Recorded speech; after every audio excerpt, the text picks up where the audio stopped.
We want to move on to a game where one of you guys was actually at. Brennan asks, with the derby winning, key players set to return, are Gladbach out of the woods? Matt, you were also at this game. You wrote a match report for us. As you put it, Borussia are back in business. I mean, just to kind of answer the question there directly from Brennan, are Gladbach out of the woods? Making a few positive steps in the right direction to get out of the woods. They found the compass. They found the path. Yeah, they found the compass. They found the path and the compass. I loving all the metaphors around this Borussia Mönchengladbach situation. Whoever the user who asked the question has used the out of the woods metaphor, which is good. You've gone for a compass. I sort of stole. I'm saying you need a compass to get out of the woods. I'm not making a new metaphor here.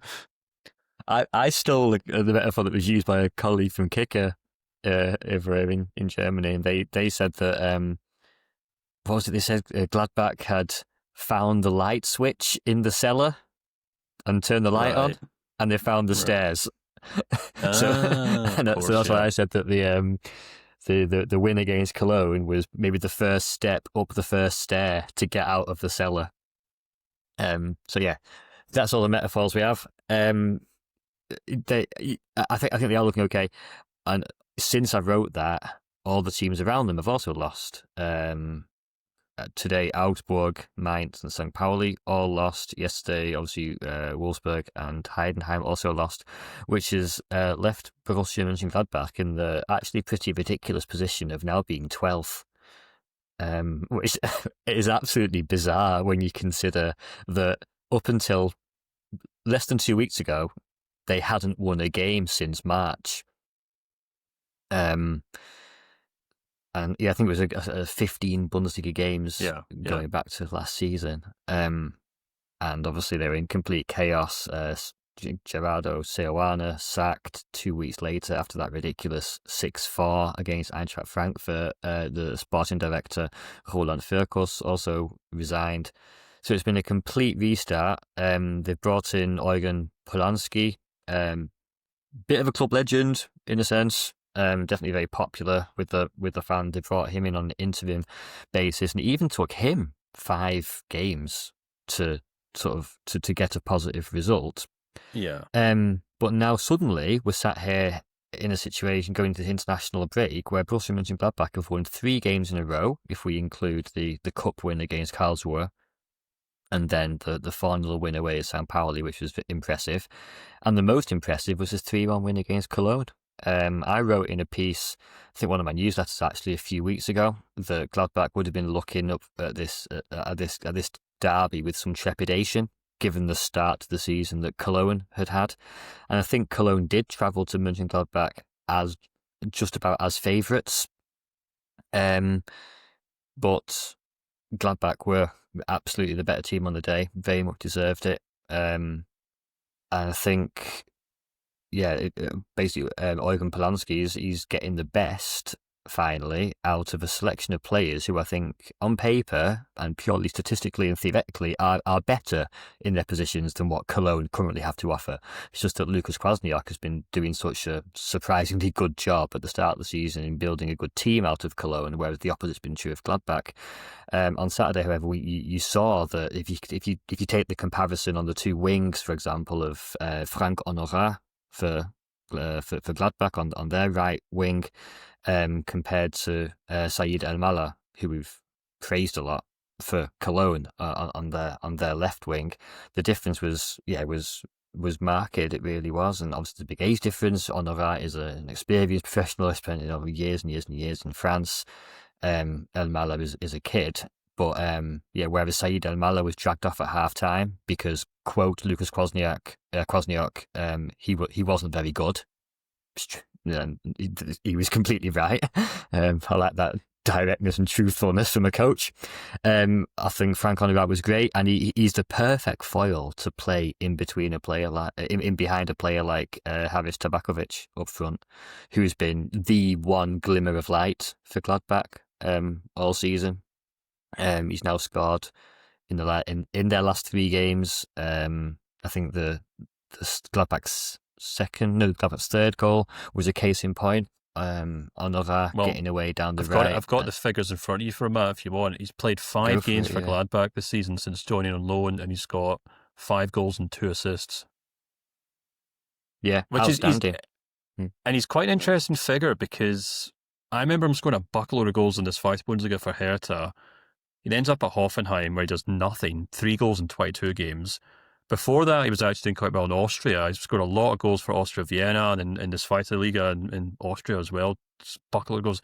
So he's kind of been this kind of traveling, not traveling salesman, but like a I can't remember the expression I'm thinking of. The A journeyman. journeyman. That's right. Yeah, going to start quoting Frank Miller there, Death of a Salesman. But he seems Yeah, to no, have found like I another. said, that third goal He's found a club that works, hasn't he? I mean, you've got a absolutely. Yeah. Kleindienst here 2.0. Well, I mean, he was brought in effectively as a replacement for Tim Kleindienst when he got injured. Kleindienst's contract has actually been extended, so they are counting on him coming back and taking up a role again. But Tabakovic has proven to be much more than just a temporary, well, maybe temporary is on loan, but more than just a replacement. He's become the main man. Just one extra little bit of praise for Frank Honorat as well, who withstood the temptation to chip Cologne's goalkeeper Marvin Schweber when he broke away down the right, and Schweber was backtracking towards the edge of his box, and the chip was on, and the Nordkurve behind the goal is screaming like, sheesh, shoot. And even I'm thinking, go for the chip, but he's kept his calm. He's played a great ball into Tabakovic, which is obviously the correct decision, and they've made it 3-0. Really deserved win. Cologne not really at the races, although I think both managers were also pretty upset at the VAR.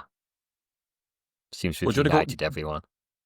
Would you want to go into that a bit more, Matt, for anyone who maybe missed a game, and then maybe touch on Cologne, who have had, as you said, they've had a kind of really interesting start to the season.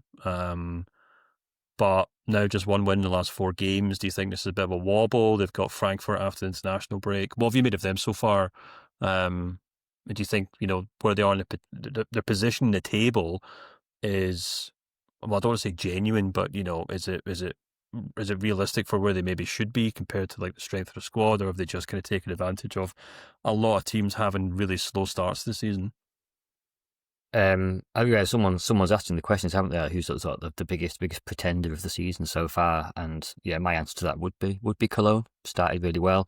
Perhaps there's 2 sides to it. I think Lucas Kwasniok has gelled a really, really good team together. They're really, really variable. They're a bit unpredictable. They've got some good flexibility in the team. The likes of Jakub Kaminski and Mahler and Marcus Bülter up front, they have been impressive. Even Florian Kainz is enjoying a little bit of a revival. He was really good against Hamburg last week. On the other hand, they have had some relatively favourable fixtures. Obviously, Mainz, it's turned out, they had them on the first day, and Mainz have turned out to be a very, very problematic side this year. They beat Freiburg, who've also been a bit hot and cold. They maybe had a little bit of fortune against Hamburg, with Hamburg having 2 players sent off. They were good away in the first half away at Dortmund, but eventually were shown sort of where their limits were. But I think ultimately they probably have surprised everyone. That's just how well they started, and this is where they've ended up now with a couple of with this derby defeat. It probably sort of brings them back into a part of the table which is a bit more realistic. And given everything, I think you forget when they were sort of hovering around 4th, 5th, 6th that they are a promoted team. With a lot of new players and a new coach, so there will be teething problems there. I think they'll be okay. I don't expect them to be in a relegation battle, mainly because, as we mentioned, a lot of the other teams are having issues. Teams whose defeats Gladbach have profited this weekend. But yeah, I think they'll be okay. But they probably, now where they are going to this break, probably reflects better where they are. As for the VAR, there were some controversial decisions this weekend. I think there were three pens in this game, and I think both managers were actually in agreement that the first pen and the third pen, the first one for Gladbach and one for Cologne, neither of them were penalties in the opinion of both Eugen Polanski and Lukas Kwasniok. I think the middle one, so Gladbach's second penalty was a handball from Lund, the Cologne defender. I think that is a clear handball. I think that was fair enough. But no, the other two are, well, one is a slight looks like a slight barge in the box, but from Lund. But in my opinion, also, it's absolutely not intentional, and it looks so much worse when you slow it down on VAR. And the same is true, but even more extreme for the penalty that Cologne were awarded late on, when there's apparently a slight push on Ragnar Ache in the box, which also for me is not a pen, but probably in fairness, VAR didn't double check that one, or at least didn't recall it. And yeah, it was interesting to hear in the press conference afterwards, both managers agreeing with each other and saying that they're not fans of it, and they think it should be limited purely to black and white decisions, so offsides, although we can discuss that in relation to Bayern in a second, can't we? Offsides, goal line technology. Yeah, situations where there is a yes, no, 50-50, black, white, one or the other decision, not situations where it's reliant purely on subjectivity. Is that an intentional push in the box? Is that enough to send him to ground? I think that's the argument being made by Kwasniok and Polanski. It's one that I personally agree with. So yeah, there was that everyone in the Rhineland agrees on this weekend, apparently. Yeah, I mean, Matt broke down extensively that game and how Gladbach won it without actually referencing the fact that since I wrote a newsletter saying Gladbach will get relegated, they've now become world beaters. So I think if anyone deserves credit for Gladbach's turnaround, it's this guy right here. Classic kind of commentator's curse. But can I point out that you did something similar for Stuttgart a few years ago, and it turned out pretty good for them as well? Yeah, I wrote a newsletter saying what's the point of Stuttgart, and they've since become probably the most improved team in German football. Yeah, I think I actually gave Sebastian Hoeneß his first break as a manager off the back of that newsletter. So trust me, there's a few clubs I want to write that piece about this season. So if there's any directors of football or CEOs of troubled Bundesliga clubs needing me to kind of, what's the opposite of curse? Bless their clubs, I suppose, with scathing articles, just send me a text and I'll pass on my bank details.